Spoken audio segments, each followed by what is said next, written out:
อย่าปั่นป้องนี้ไก่สาวฟังลำคนไทยไว้ขาน้องคนโก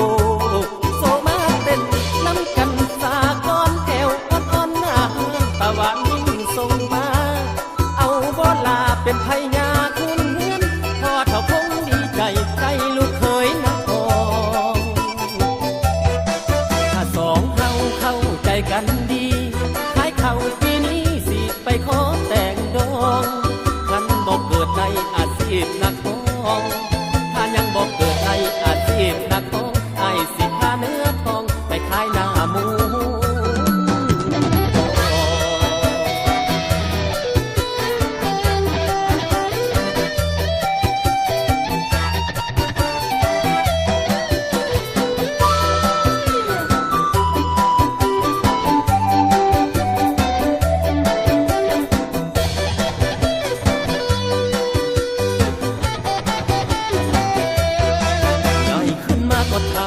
เป็นหลักบอกเคยหูจักดอกคำว่าสบายยามฝนจับขันไทยเลี้ยงควายยามฝนก็จับขันไทยเลี้ยงควายยามแรงจับไม้อยู่ถึงเวทีอีเล่นบนวงดนตรีออดเหาะสามีละเนาะแนวว่าเสียงบ่ดีเป็นนักห้องแมวบ่มองจากที่เป็นนักห้องแมวบ่มองจากที่ทหารแต่คนหา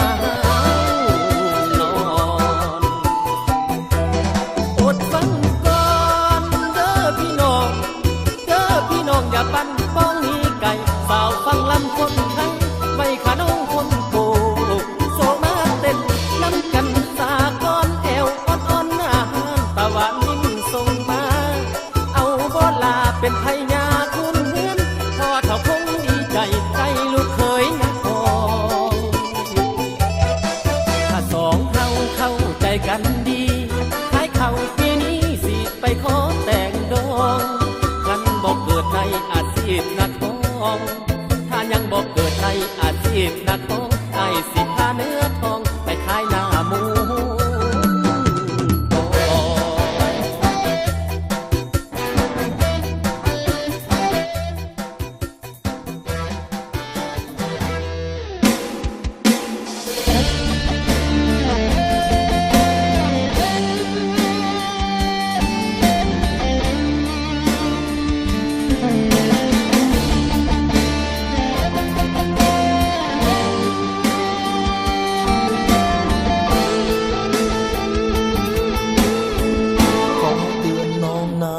ความจริงใจ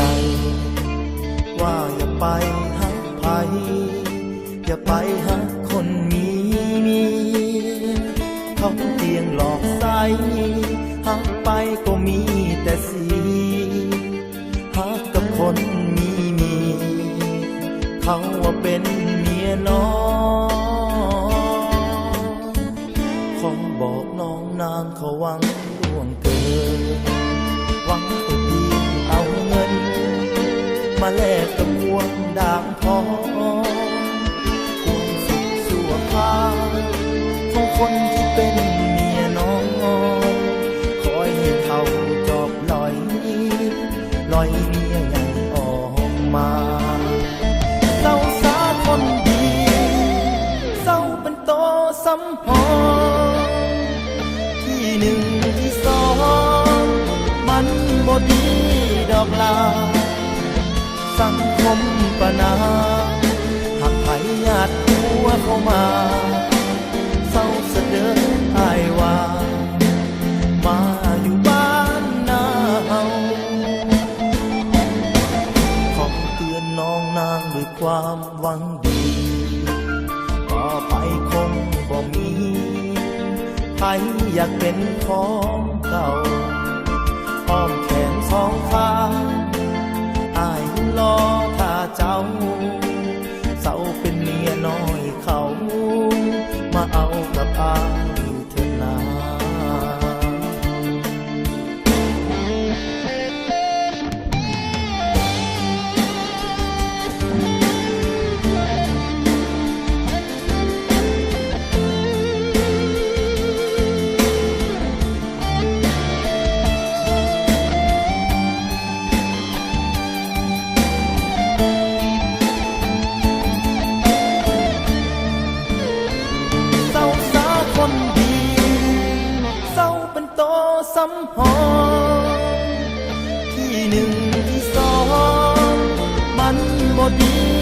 อกลา